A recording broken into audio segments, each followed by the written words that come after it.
Thanks for tuning in, Thunder fans and lovers of this beautiful NBA sport. We're going to have a quick look at what happened in Game 3 of Thunder versus Lakers Western Conference semi-finals and look forward and just a bit of a wrap-up of what's going on in the West as well. So obviously it was a pretty close game for a half. The Lakers come out with a bit of sting in them, and they're actually leading at half, I believe. I think Thunder had like a 3 or 4 point lead at quarter time, and then Lakers hit back pretty hard in the second quarter, and I think it actually took like a 3 or 4 point lead going in half time, and very early stages of the third, and then it was a bit of a pull away from us. Late third, SGA got a couple shots going. AJ Mitchell was out of control, man. He had his playoff career high. He had 24 points, 10 assists, man. Like, that was insane, and he was dynamic, driving, kissing layups off the glass and runners and creating for others. 10 assists, man. That's massive, man, massive. So he filled in for J-Dub, but beyond anyone's wildest expectations. Not only this game, but this entire series. So AJ Mitchell, man, he's writing himself a pretty big contract. I just hope that the Thunder have got the power in the bank account to ink that contract, man. I know he's got a couple of years left on the cheap, but I want to keep him long term, man. He's so dynamic, man, and he's got a lot of Thunder fans. And a lot of J-Dub fans worried, thinking, is J-Dub going to stay, man? Are we going to get rid of that J-Dub? I don't think we're going to do any knee-jerk reactions personally. Hang on, I'm sidetracking, so let's go back to the game quickly. Thunder absolutely blew them out of the water in the fourth quarter. AJO ended up with 12 points. I think Chet had 18 and 9. iHeart had 10 and 9. It was a very well-rounded affair. SGA, he had a reasonable game. He had 23 points, 9 assists, so that was pretty good. I did predict a double-digit assist game. He was so bloody close. But he played well, distributed well, controlled the floor well, showed a bit of fire at a couple of times when he needed to. I was quite impressed with him actually. The Lakers, they gave it their best shot. They don't have the talent across the board that Thunder do, man. The depth is just massively lacking. I think Lebron had 23 and 8 and 9 or something along those lines, 6 and 8. Hachimura had a pretty decent game with 29. Austin Reeves had 18 or 16, I'm not exactly 17. Kennard had 18 points for the bench for Luke Kennard, 7 and 10. He played really well. But that's their best punch, man. Without Luka, they're just not dynamic enough, unfortunately. They don't have enough ball carriers.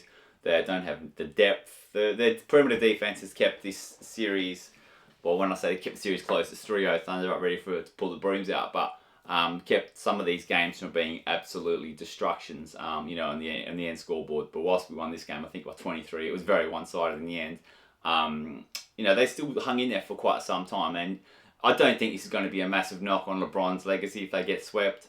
They got swept by, I'm assuming they're going to go ahead for the sweep. They got done in by a very massively talented team, defending champion and one of the greatest teams in NBA history. That's what we're going to look back on that in a few years' time when you see how this all pans out. They're not ending this in one title. You know what I'm saying? This Thunder team is going to win multiple championships. Trust me. So I don't think it's going to be a massive knock on LeBron's legacy getting swept out in straight sets. He did well to make it second round. No one favoured them to beat the Rockets, so he got there. So good on you, LeBron. But not in our house, mate. Not today. Not against this Thunder team, man. Not too many aging superstars. With a team that lacks serious depth, they're going to have any chance, man. So unfortunately, man, you're going home very soon, man. See you in Cancun with the rest of them. So look, this is 3-0. Obviously, I predicted a sweep. We're looking that way. I'm not seeing Luka come back for Game 4. If he's got a serious injury, why risk him? No team's ever come back from an 0-3 deficit in NBA playoff history, and it's not going to start now against defending champs who are undefeated. Obviously now 7-0 in the postseason, which is insane. And I'm happy with. But again, we've been overmatching our opponents. Phoenix were not a playoff threat to us. I said the Lakers were no risk to our championship defense whatsoever. The risk really starts conference finals, and we'll talk about that in a sec, who our upcoming opposition could be. But anyway, Lakers down 0-3. We're going back to LA for Game 4. I look for the Thunder to put this away. I look for SGA. He's normally very aggressive in closeout games. I look for him to have a massive game.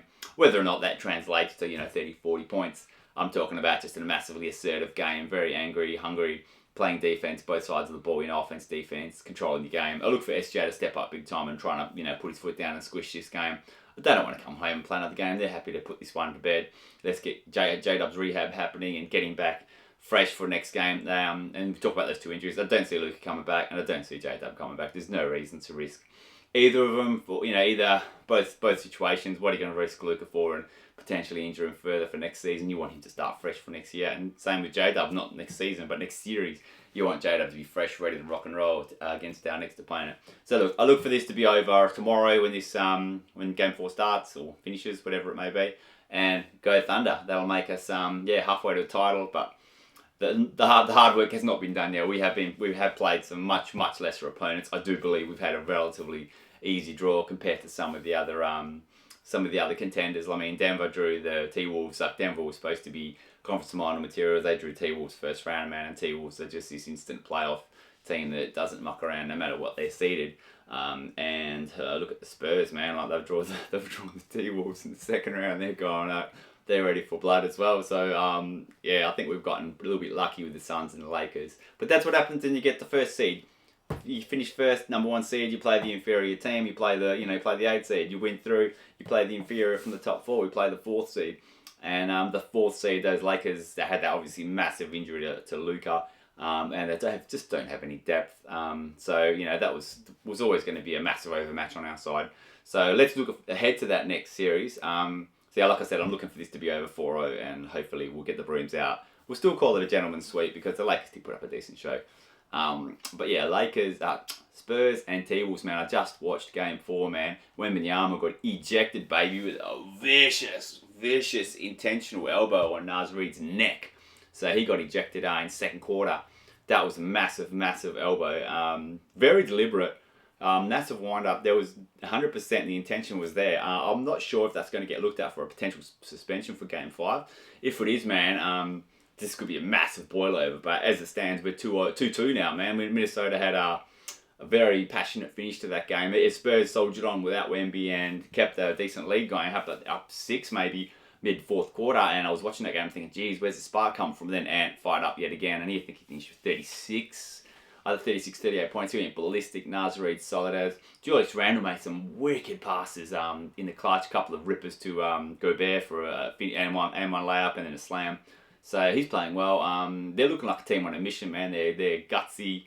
They're deep. They're a very deep team. To be honest with you, I don't know who I'd rather face, but it's going to be a great Western Conference Final series. Look, I still got the Spurs. I still got the Spurs getting through, provided Wemby's not getting suspended in the next game and he's healthy. Still got the Spurs squeaking through, but that's going to be a tight finish, man. We're best of 3 now, obviously 2 in San Antonio, and that's going to be hard work, man. So whoever gets through that, Ant's already looking very weary, very tired. He's working his legs out hard, man. He's killing himself to get this team. He's willing his team to the conference finals. So whoever gets through, man, they're going to be got a lot of battle scarring and they're going to be tired. And Thunder will hopefully nice and fresh. J-Dub coming back, and hopefully we'll put like a nice early beat down on them early in the series. That's what I'm hoping. But we could be rusty. There could be a bit of rust, and T-Wolves are playing with some serious hustle. Spurs play some good hustle games too. So that's interesting. Anyway, so I'm seeing us sweep the Lakers. I'm seeing the Spurs get through still, but I'm not guaranteeing that, man. T-Wolves are deadly, man. They took the Nuggets out when no one thought they could. They're hanging tough at 2-2. I know they got a bit lucky maybe with that elbow flagrant 2 that sent Wemby off. And let's see what happens. But we'll flick over to the East. New York's punched their ticket to the conference finals. A sweep of Philly, 4-0 sweep, and I think they belted him in Game 4 by 30 odd. I didn't expect that. I thought Philly, after they come back 3-1 down from Boston, was going to have a bit of fire, and maybe Embiid, having that new lease on life, come back from appendectomy, thought maybe they might make a push, but yeah, they just went down hard. 0-4, go bye. And then the other series, this was half interesting, man. You got Cavs and Pistons. Pistons raced out the gate with the first 2. Cavs fought back, and the Beard had a decent game, big clutch 3 step back. So that's 2-1. Game 4 tomorrow in Cleveland. We could be going 2-2 there. I really don't know, man. That's touch and go Game 4.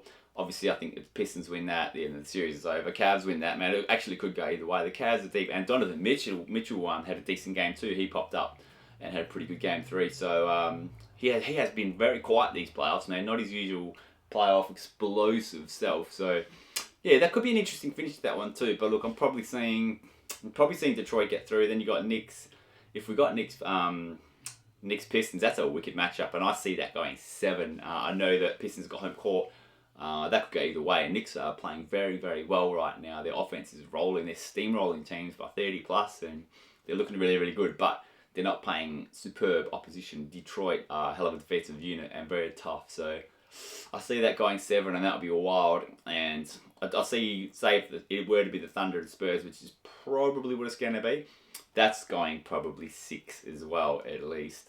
So there, I don't think either team will be favoured, as you know, like rest-wise, either team will be disadvantaged from previously long series going into the NBA Finals. But look, I'm getting too far ahead of myself. Let's put the Lakers away, and then let's find out who we're playing. So another video coming after tomorrow's game, guys. Thanks for watching. I do appreciate it.